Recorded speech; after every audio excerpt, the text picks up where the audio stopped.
Assalamualaikum warahmatullahi wabarakatuh. Kepada yang terhormat Ibu Riris Eka Setiani MPDI dan teman-teman semua yang kami banggakan. Kami dari kelompok 6 yang beranggotakan Hasririn, Hasmi Arya Imaduddin, Elisa Khairunisa, dan Muhammad Asad Pahlevi, kami akan mempresentasikan tentang perkembangan kognitif dan seni pada anak. Pengertian kognitif dan seni pada anak. Kognitif berasal dari bahasa cognition yang memiliki padanan kata knowing atau mengetahui, yang berarti aktivitas dalam mengenal dan mengetahui tentang dunia. Adapun menurut para ahli mendefinisikan perkembangan kognitif sebagai berikut. Pertama, menurut Neisser, kognitif adalah proses berpikir di mana informasi dan panca indera ditransformasi, diredukasi, dielaborasi, diperbaiki, dan digunakan. 2. Menurut Champlin, kognitif adalah salah satu wilayah atau domain psikologi manusia yang meliputi perilaku mental yang berhubungan dengan pemahaman, pertimbangan, dan keyakinan.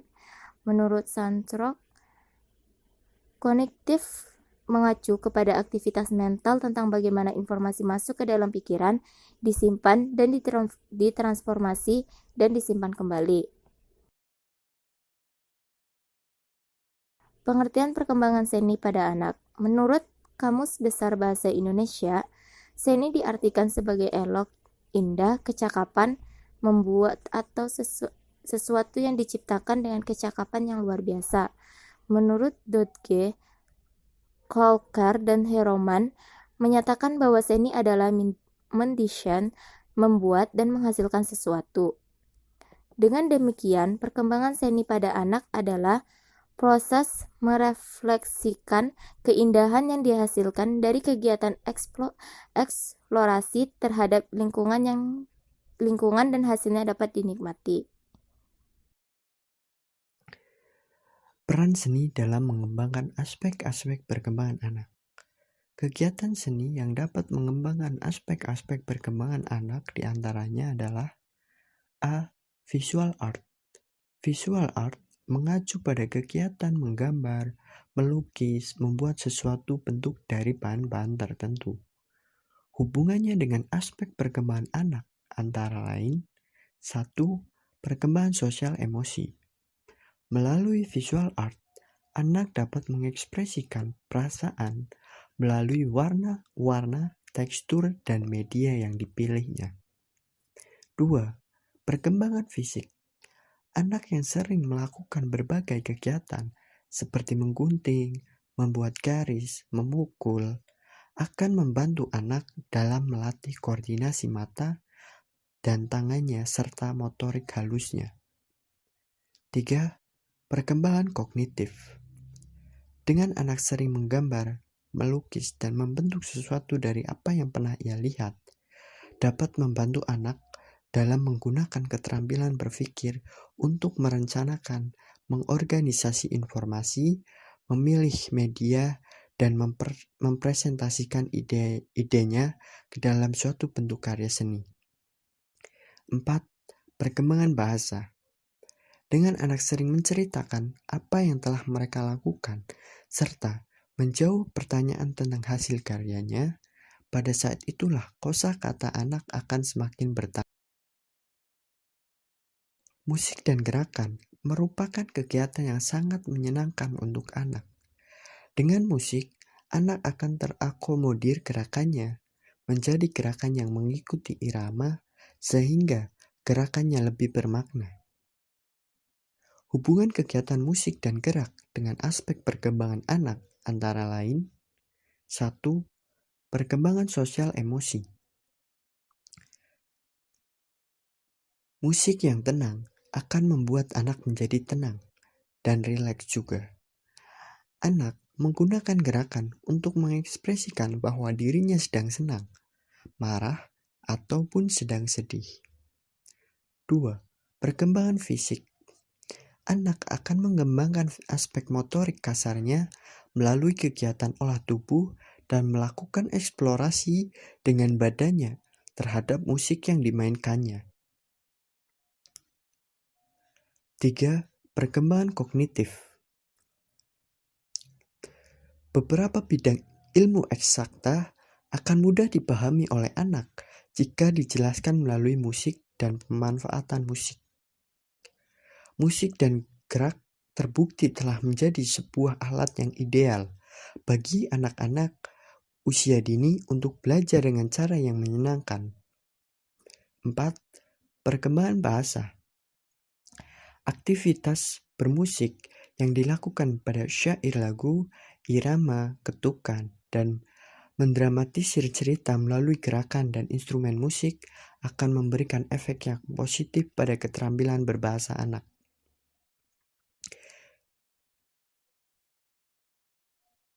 C. Drama atau bermain peran. Drama di sini yaitu drama yang ditunjukkan untuk anak-anak usia dini, seperti berpura-pura menjadi sesuatu atau membuat karakter. Dalam bermain peran, anak akan dapat mengekspresikan dirinya sebebas-bebasnya. Hubungan dengan aspek perkembangan anak antara lain: 1. Perkembangan sosial emosi. Bermain peran dengan anak harus belajar bernegosiasi mengenai peran yang akan mereka mainkan, situasinya, dan alat-alat apa yang mereka akan pakai. 2. Perkembangan fisik. Dengan bermain peran, anak akan mengembangkan kemampuan motoriknya saat bermain. 3. Perkembangan kognitif. Dengan anak bermain peran, ia akan berpura-pura atau acting. Mereka membuat gambar di benaknya mengenai pengalaman masa lalu dan menghubungkannya dengan situasi yang ia sedang imajinasikan. 4. Perkembangan bahasa. Dalam membuat situasi bermain peran, pelaksanaan anak harus menjelaskan kepada teman-temannya, bertukar pikiran, dan berargumentasi dengan kata-kata yang bisa dipahami oleh temannya. Proses perkembangan kognitif pada anak. Setidaknya ada 4 tahapan. Yang pertama, tahap sensor motorik. Disebut sensor motorik karena pembelajaran hanya melibatkan panca indera.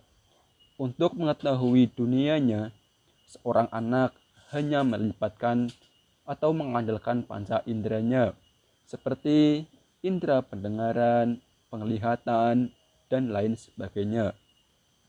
Yang kedua, tahap praoperasional. Dalam tahapan ini, perubahan yang paling jelas terjadi adalah peningkatan secara luar biasa dalam aktivitas representasi atau simbolis. Pada tahapan ini, konsep yang stabil dibentuk adalah munculnya penalaran. Yang ketiga, ada tahap operasional konkret. Dalam tahapan ini, anak akan ditingkatkan operasi berpikir secara konkret agar sanggup memahami dua aspek suatu persoalan secara serentak. Dalam proses ini, pemikiran seorang anak akan mengalami perubahan kualitatif menuju suatu pemahaman komprehensif tentang prinsip-prinsip dasar pemikiran logis. Yang terakhir, ada tahap operasional formal. Tahap operasional formal adalah sebuah tahap di mana seorang anak mengembangkan kemampuannya berpikir secara abstrak, sistematis, dan ilmiah. Yang selanjutnya, proses perkembangan seni pada anak. Menurut Victor Lowenfeld dan Lambert Brittain, membagi periodisasi perkembangan seni pada anak menjadi sebagai berikut. Yang pertama, masa coreng-moreng. Pada masa ini, anak akan senang membuat goresan-goresan. Dengan hal ini akan melatih perkembangan motorik pada tangan dan jari-jarinya. Yang kedua, ada masa prabagan. Ciri-ciri yang menarik dalam tahapan ini yaitu anak telah menggunakan bentuk-bentuk dasar geometris untuk memberi kesan objek dari dunia sekitarnya. Yang ketiga, ada masa bagan. Dalam masa ini, bentuk yang digambar oleh seorang anak akan tampak lebih jelas, dan anak cenderung akan mengulangi bentuk tersebut. Yang keempat, ada masa realisme awal. Pada periode ini, karya anak akan lebih menyerupai kenyataan, serta anak sudah mulai mengenal berbagai warna. Yang kelima, ada masa naturalisme semu. Pada masa ini, kemampuan berpikir abstrak serta kesadaran sosial seorang anak akan semakin berkembang. Yang terakhir, ada periode penentuan. Pada periode ini, seorang anak akan tumbuh kesadaran akan kemampuan dirinya. Anak yang berbakat cenderung akan melanjutkan kegiatannya dengan rasa yang senang. Tetapi anak yang merasa tidak berbakat akan meninggalkan kegiatan seni yang ia jalani sebelumnya. Faktor yang mempengaruhi perkembangan kognitif dan seni pada anak. Yang pertama ialah kematangan.